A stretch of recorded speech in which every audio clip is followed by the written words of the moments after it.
Pakai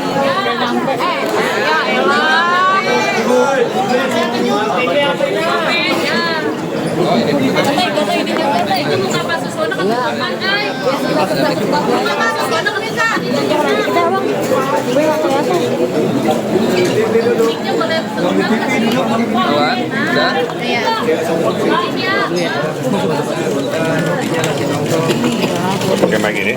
Ya. Siap. Ya, rekan-rekan media, alhamdulillah proses Pilkada Jakarta sudah kita lalui ya, dengan biasa, seru, menegangkan ya.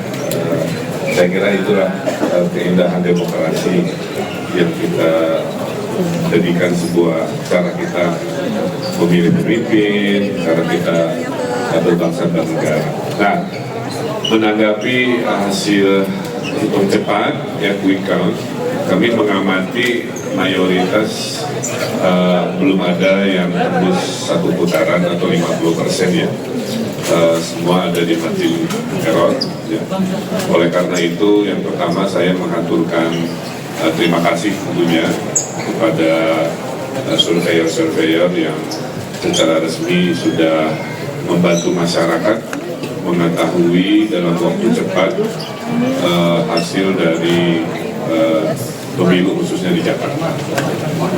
Saya mengaturkan terima kasih pada warga Jakarta yang sudah berpartisipasi ya, dalam Pilgub Jakarta ini, khususnya kepada warga-warga Jakarta yang menitipkan cita-cita semangatnya dengan memilih kami di TPS di Kadin. Kami juga menunggu tentunya selain tadi hasil hitung cepat, menunggu putusan dari KPU untuk mengkonfirmasi ya apakah sama atau tidak atau bagaimana. Tentu itu menjadi hal yang final dan formal dari KPUD Jakarta. Yang saya yakini bahwa perhitungannya akan apa adanya, ya, tidak dikurangi, tidak dilebihkan, karena kami meyakini dan berterima kasih KPUD, Bawaslu, ya, KPPS semua melakukan kerja-kerja luar biasa. Ya. Di kami banyak saksi-saksi juga yang terus bekerja memastikan C1 atau lembaran-lembaran perhitungannya itu bisa menjadi sebuah rujukan final. Kebetulan di tim Rido juga ada tim yang akan melakukan real count, sehingga ini bisa nanti memperkuat apakah hasil quick count dengan real count dari berbagai sumber ini mengkonfirmasi yang kita sebut apa adanya. Andaikan ternyata harus 2 putaran, tentu kita terus bersemangat ya, dan berkomitmen untuk menjalankan proses yang kedua ini dengan jujur, dengan integritas, agar yang terpilih betul-betul memiliki legitimasi dalam menjadi pemimpin di Jakarta.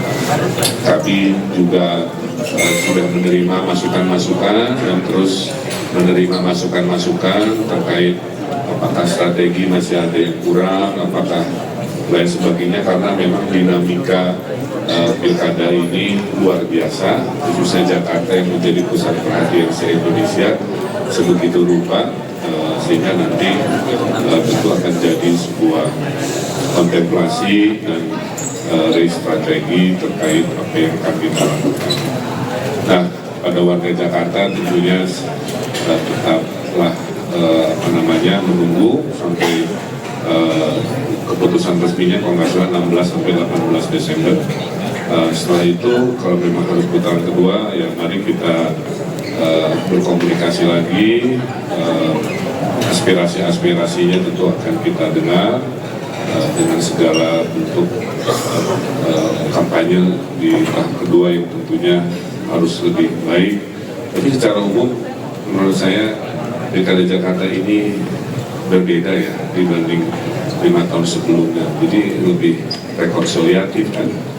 yang dulu rival menjadi teman, teman jadi rival, tidak ada masalah. Kemudian kampanyenya relatif riang gembira, tidak ada hal-hal sara yang mengemuka dalam proses selama 2 bulan ini. Menurut saya mudah-mudahan jadi rujukan bahwa pilihan per 5 tahun bisa berbeda dengan sebelumnya sesuai dengan kebutuhan. Nah, kita fokus juga menghadapi masalah-masalah Jakarta ke depan yang tentunya tidak mudah ya dengan segala tantangan-tantangannya. Mudah-mudahan warga Jakarta tetap semangat karena saya yakin siapapun yang terpilih itu orang-orang baik, niatnya juga baik dan programnya juga baik-baik. Tinggal masalah tentunya takdirnya kepada siapa.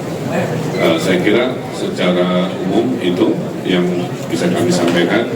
Terima kasih kepada para relawan di pihak Ridho, para partai-partai pendukung dan struktur di bawahnya, pada tim ses, Pak Arza Patria dan jajarannya, pada aparat TNI Polri yang sudah kerja keras luar biasa. Saya kira damai kondusif di lapangan juga relatif aman terkendali, dan juga lebih kepada PPS dan KPUD, Bawaslu dan lain-lain yang menyelenggarakan dengan baik, juga kepada masyarakat yang tergabung di Ormas, tergabung dalam komunitas. Mari terus kita tunggu hasil akhirnya, dan juga saya haturkan terima kasih rekan-rekan media yang sudah menyertai, bisa melihat suka dukanya. Beginilah ya demokrasi kita, dan di mana-mana dalam kontestasi siap menang harus siap kalah. Yang penting kejujuran, kualitas, ya, dan kebenaran yang menjadi patokan bagaimana kita berkontestasi. Saya kira secara umum itu rangkuman dari apa yang pasangan Ridho respon terkait hitung cepat sampai hari jam ini yang relatif sudah stabil ya. Terima kasih. Lalu dan tetap optimis ya, terkait ikhtiar-ikhtiar yang sedang kita lakukan. Terima kasih. Dan insya Allah nanti di putaran berikutnya kalau memang itu keputusannya, kami yakin bisa memenangkan juga.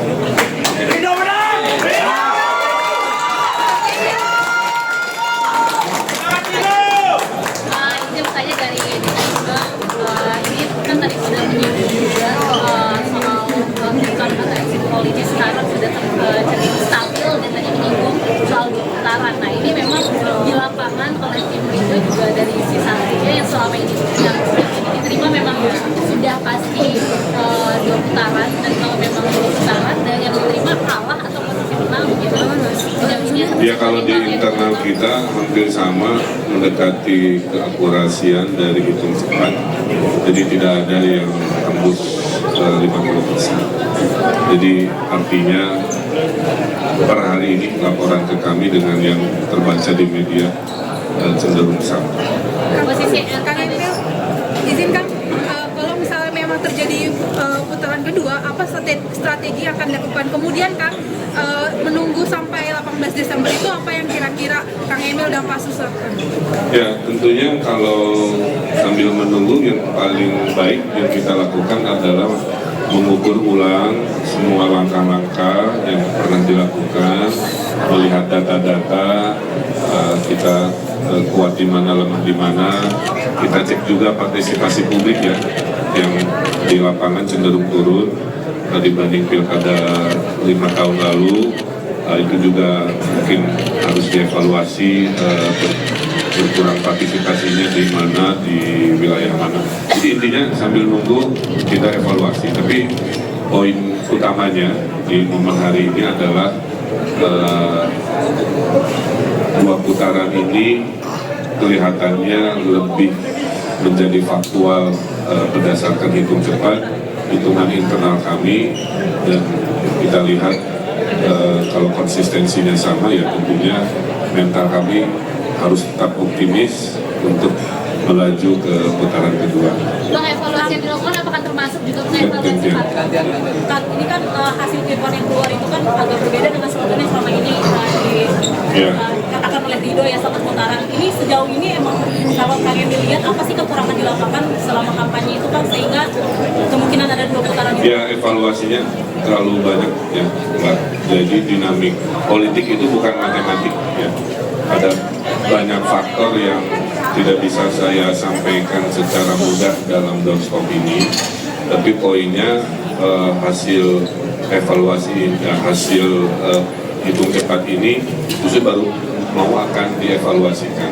Download Tribun X sekarang, menghadirkan lokal menjadi Indonesia.